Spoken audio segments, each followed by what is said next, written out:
podcast Movendo-se, com Éder Monteiro. Muito bem, começando mais uma resenha aqui nesse podcast Movendo-se. Obrigado pela sua audiência de sempre, obrigado por estar aqui nessa segunda-feira. Não sei se você está ouvindo necessariamente na segunda-feira, mas toda segunda-feira de manhã tem uma resenha nova, tem algum assunto que eu trago aqui pra gente trocar uma ideia, pra gente falar sobre carreira, desenvolvimento, etc. E é sempre muito bom ter vocês por aqui. É sempre muito bom saber que de alguma maneira todo esse conteúdo tem trazido algum impacto pra você e que você está usando isso aí pra tua vida profissional. E logo de cara eu quero fazer 2 pedidos. O primeiro deles é, se você não acompanha o podcast Movendo-se lá no Instagram, dá uma corrida lá rapidinho, @Movendo-se tudo junto, sem hífen. Confere lá, começa a seguir o Instagram, que tem outras comunicações, outras formas da gente se falar e da gente interagir por lá. E também, se você não segue ainda o podcast no Spotify, você sabe que o podcast Movendo-se está disponível em praticamente todas as plataformas aí conhecidas, né? Spotify, o Deezer, Apple Podcast, etc. Mas o Spotify é a principal plataforma hoje de podcast no Brasil, então eu sempre encorajo a todos vocês a entrarem lá e também seguirem o podcast Movendo-se lá dentro do Spotify, beleza? E na semana passada eu fui convidado para participar de uma live e o tema central desse bate-papo foi o mundo das palestras.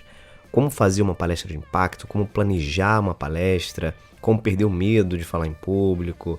E foi uma conversa que fluiu tão bem que eu resolvi compartilhar algumas coisas aqui com vocês. Também minha audiência querida do podcast Movendo-se. Primeiro eu quero falar de um tópico que paralisa muita gente, que é o medo de falar em público. Por que tanta gente tem esse medo? Vocês já pararam para se perguntar? Não sei se você que está ouvindo é uma dessas pessoas. Tem pesquisa, por exemplo, que aponta que o medo de falar em público ele supera inclusive o medo da morte. Olha isso. E na minha avaliação, o medo de se expor a falar em público, ele tem muita relação com o desconforto ao se sentir julgada, com o risco da gente não ser aceito naquele momento. É aquele medo de passar por ridículo, sabe? Porque quando a gente toma a palavra e começa a falar, a gente é observado de forma integral, desde o conteúdo que a gente está falando, até as nossas expressões corporais, a roupa que a gente está vestindo, a forma como a gente está se colocando. Então, esse medo do julgamento, esse medo dessa avaliação feita pelo outro, é a principal razão que faz com que muita gente se paralise e tenha pânico, pavor ao falar em público, ou ainda que consiga enfrentar esse medo de falar em público, sempre que vai passar por alguma situação como essa, é uma angústia, uma ansiedade absurda. Então eu diria que o primeiro passo para administrar um pouco melhor esse medo, ele passa inicialmente por esse processo de autoconsciência, de você identificar e tornar consciente por que você tem medo, o que desperta esse medo.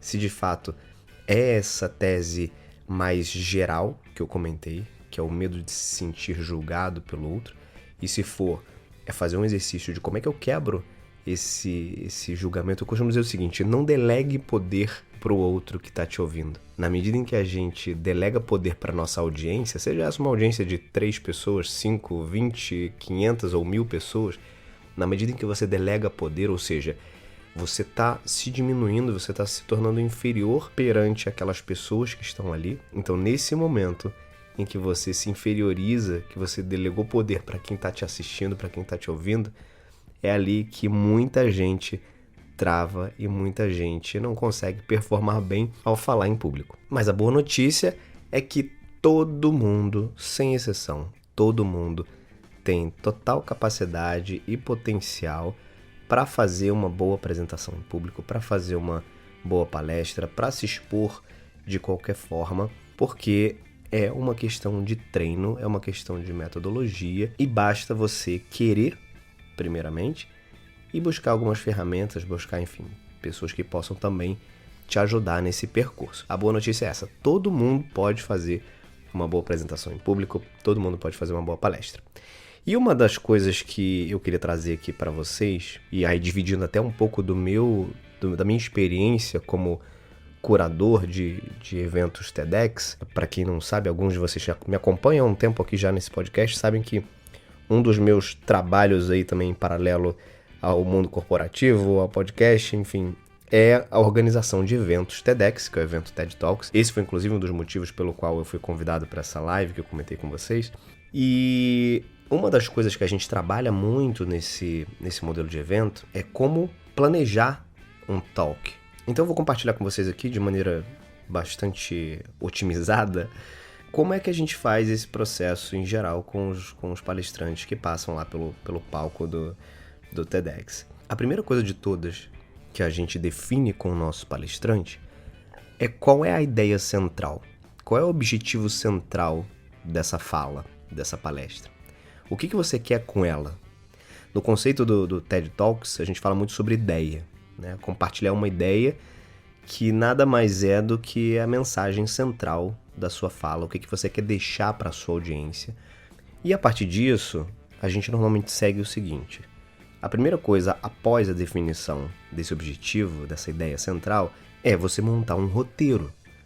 E o roteiro, gente, o que é, na verdade? É o guia principal de conteúdo daquela sua fala.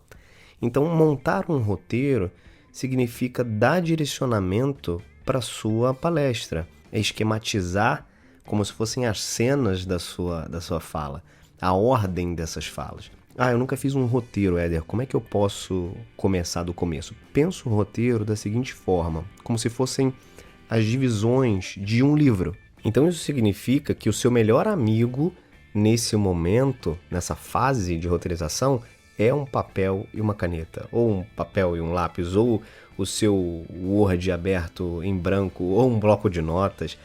A última coisa que você tem que fazer, por exemplo, nesse início, é abrir um PowerPoint e começar a querer construir a sua fala a partir de imagens. Isso é um erro muito comum que muita gente comete, principalmente pessoas que são um pouco mais visuais, que gostam de construir a partir de visual, de imagem, é montar uma palestra já iniciando pelo PowerPoint, já iniciando por uma apresentação visual. Nunca faça isso.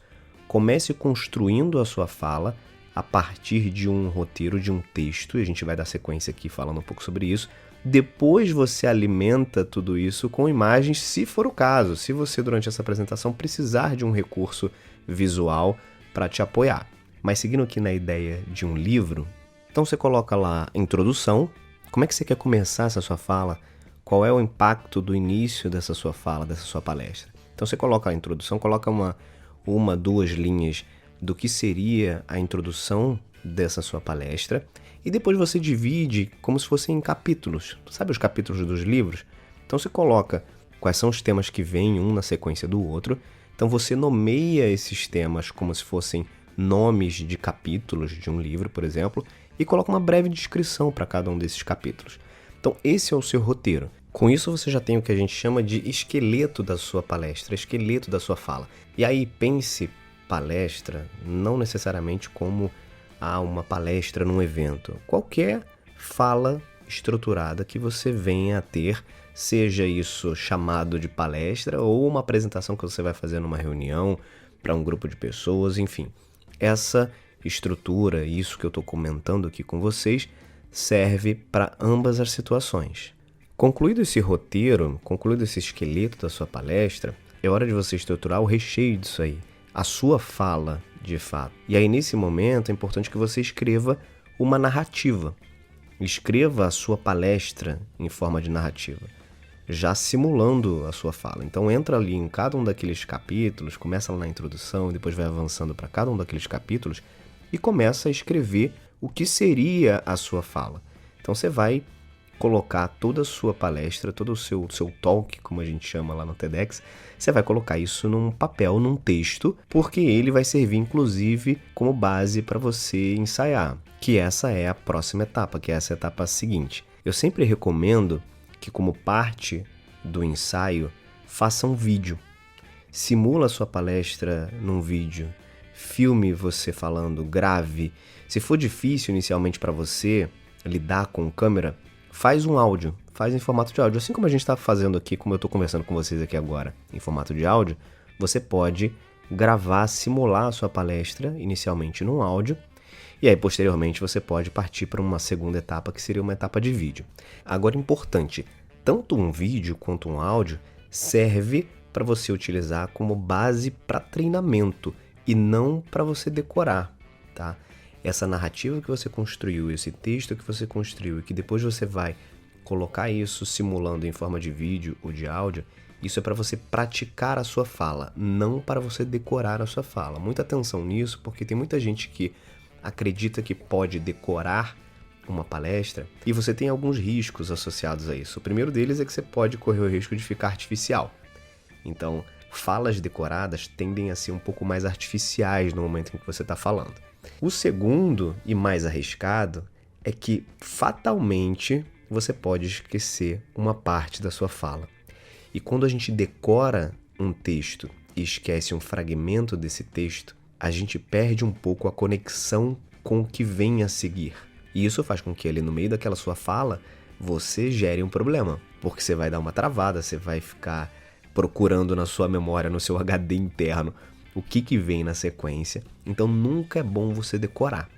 Por isso a lógica dos capítulos ela é interessante porque você tem ali na tua cabeça uma sequência do que você precisa falar, daquilo que não pode faltar dentro da tua palestra.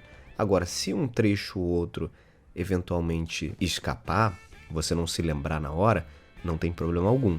Até porque a única pessoa que vai saber que faltou ali um determinado trecho é você. Ninguém mais tem essa informação, ninguém sabe exatamente qual é a sua fala. Então fica muito tranquilo se for esse o caso. Se você esquecer alguma partezinha ali, isso é super normal. O importante é manter a segurança na fala e dar sequência. E aí, gente, é treino e mais treino. Toda fala, toda palestra de impacto, todos aqueles oradores que vocês veem que, dão show no palco ou fazem uma apresentação numa reunião super bem, eles, obviamente, além de dominarem muito aquele conteúdo que eles estão falando, eles treinam muito, praticam muito.